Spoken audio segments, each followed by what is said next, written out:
Hello students, welcome back. तो जैसा कि आप देख चुके हैं, आज का हमारा टॉपिक है रिलेशनशिप्स इन अ फैमिली, यानी परिवार में संबंध या रिश्तेदारी। The relatives of our father's side are called paternal relatives. अगर वन वर्ड में ये डेफिनेशन मैं आपको समझाऊं तो हमारी आम भाषा, हमारी आम लैंग्वेज के हिसाब से हमारी ददियाल या दादी के घर के लोग पैटर्नल रिलेटिव्स कहलाते हैं। And the relatives of our mother's side are called maternal relatives. और हमारी ननियाल या नानी के घर के लोग हमारे लिए मैटरनल रिलेटिव्स कहलाते हैं। देखिए, हमें सिर्फ समझना ही नहीं होता है बल्कि याद भी रखना होता है, और नई चीज़ें जो हम सीखते हैं उन्हें अपनी डेली लाइफ में यूज़ भी करना होता है। तो क्योंकि आपने अभी अभी पैटर्नल एंड मैटरनल रिलेटिव साथ साथ सीखे हैं, तो चांसेस है आप कंफ्यूज हो जाओ ये सोचकर कि फ़ादर के रिलेटिव्स को क्या बोलते हैं इंग्लिश में या मम्मी के रिलेटिव्स को क्या बोलते हैं इंग्लिश में। तो इस प्रॉब्लम के लिए एक ट्रिक है मेरे पास, जिससे आप कभी भी पैटर्नल या मैटरनल रिलेटिव्स को लेकर कंफ्यूज नहीं होंगे। देखो, अपने फादर को 90% बच्चे पापा कहते हैं, तो पापा शुरू होता है पी से। पी फॉर पैटर्नल रिलेटिव्स, यानी पापा के साइड के लोग या दादी के घर के लोग। और मदर को 50% मुस्लिम बच्चे मम्मी बोलते हैं, तो मम्मी शुरू होता है एम से, यानी M for mummy and M for maternal relatives, यानी कि मम्मी के साइड के लोग। P for papa and P for paternal relatives, and M for mummy and M for maternal relatives. We can categorize a family into generations. For example, our parents belong to the earlier generation, our grandparents belong to the previous generation of our parents, while we and our siblings belong to the present generation. However, our niece and nephew belongs to the next generation. पहले कुछ words देख लेते हैं जिसके meaning सिर्फ हमें समझने ही नहीं बल्कि अपनी डेली लाइफ में यूज़ भी करने हैं। तो फर्स्ट है नेफ्यू। नेफ्यू मीन्स भतीजा या भांजा। और सेकंड है नीस। नीस मतलब भतीजी या भांजी। पेरेंट्स, जैसे कि हम सब जानते हैं, मम्मी पापा। और ग्रैंड पेरेंट्स, दादा दादी या नाना नानी। तो हर फैमिली को कैटेगराइज किया गया है जिसे हम बोलते हैं जनरेशन। शायद वो टफ वर्ड्स हो गए। हमारे आम तौर तरीके से अगर मैं बोलूँ तो पीढ़ी, या उर्दू में बोलूँ तो नस्ल। जैसे दादा दादी, उनके नेक्स्ट जनरेशन कौन हुई या उनकी नेक्स्ट नस्ल कौन हुई? पापा, चाचा, ताया, फूफो। फिर इन सब की नेक्स्ट जनरेशन, इनकी अगली नस्ल कौन हुई? उनकी आल, यानी हम, हमारे ताया, चाचा, फूफी के बच्चे जिन्हें हम अपने कज़न्स बोलते हैं। फिर उनकी नेक्स्ट जनरेशन आएगी जिसमें हमारे भतीजी भतीजा जिनको हम बोलेंगे वो होंगे। इस तरह से हम कहलाएंगे प्रेजेंट जनरेशन। हमारे नीस एंड नेफ्यू होंगे नेक्स्ट जनरेशन। हमसे पहले वाली जनरेशन, मतलब जिसमें हमारे पापा चाचा आए, वो सब कहलाएंगे अर्लियर जनरेशन। और हमारे दादा दादी कहलाएंगे previous generation of our parents.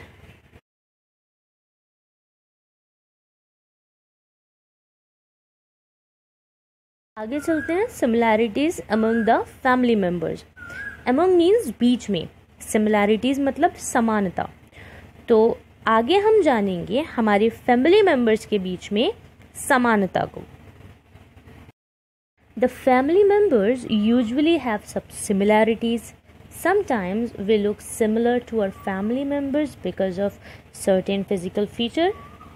The features that are passed down from one generation to another are called hereditary feature.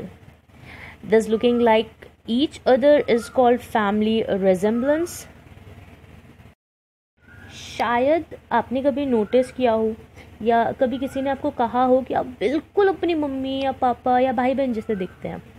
तो ऐसा इसलिए होता है क्योंकि हम एक ही फैमिली से होते हैं, तो कई बार हमारे फिजिकल फीचर्स सेम होते हैं और दिखने में हम अपनी फैमिली के किसी मेंबर की तरह लगते हैं।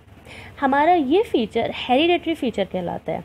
रेजेम्बलेंस कहते हैं एक जैसा दिखने को।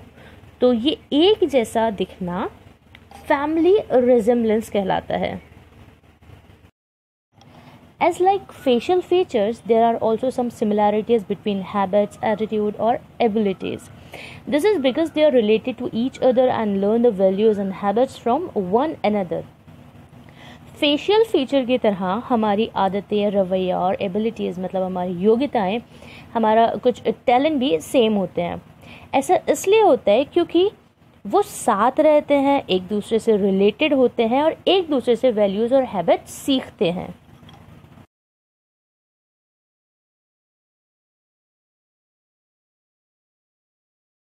Family is a support system. Our families work as a support system. The members of a family help each other by sharing work such as looking after children, cooking, cleaning, dusting, washing, etc. हमारी family एक support system के रूप में काम करती है.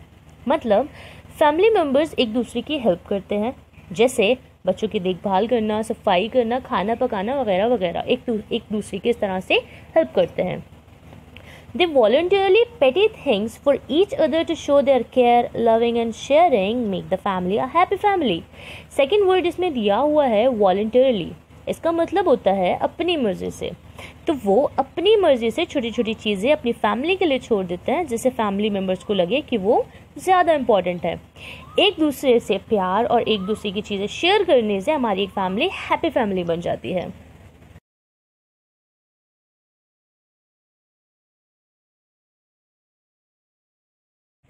Get together in a family. All the relatives in our family do not live together. They live at different places. We love to spend much time with the members of our family. So, we meet them on the occasion when there is a celebration in the family, such as wedding, festival, birthday, during holidays and vacations, and sometimes due to sorrow. हमारी family में सभी relative साथ नहीं रहते, अलग अलग जगह पर रहते हैं. इवन दूर रहने वाले रिलेटिव से या कई सारे ऐसे रिलेटिव्स होते हैं जिनसे हम मिलते भी सिर्फ ओकेजन्स पर ही हैं, जैसे किसी शादी में या किसी त्यौहार पे या छुट्टियों में.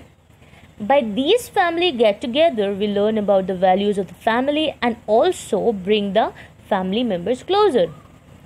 इस फैमिली गेट टुगेदर की वजह से हम अपनी फैमिलीज की वैल्यू समझ पाते हैं और उनके और क्लोज हो पाते हैं. So we can say that our family is our first school. It is great fun to meet them or live with them. To maintain good relation, we should love and respect our family members and never hurt them by any rude word or activity. मुझे लगता है ये paragraph इस chapter का सबसे अच्छा paragraph है, जो हमें बहुत उम्दा लेसन देता है. इस पैराग्राफ में बताया जा रहा है कि हमारी फैमिली हमारा पहला स्कूल होती है. उनसे मिलने और उनके साथ रहने में बहुत मज़ा आता है. एक अच्छा रिलेशन मेंटेन करने के लिए हमें अपनी फैमिली मेम्बर्स की इज़्ज़त करनी चाहिए एंड अपनी किसी भी बात से या किसी भी एक्टिविटी से उन्हें कभी भी हर्ट नहीं करना चाहिए. और इसी के साथ ये चैप्टर यहाँ ख़त्म होता है. Thank you so much.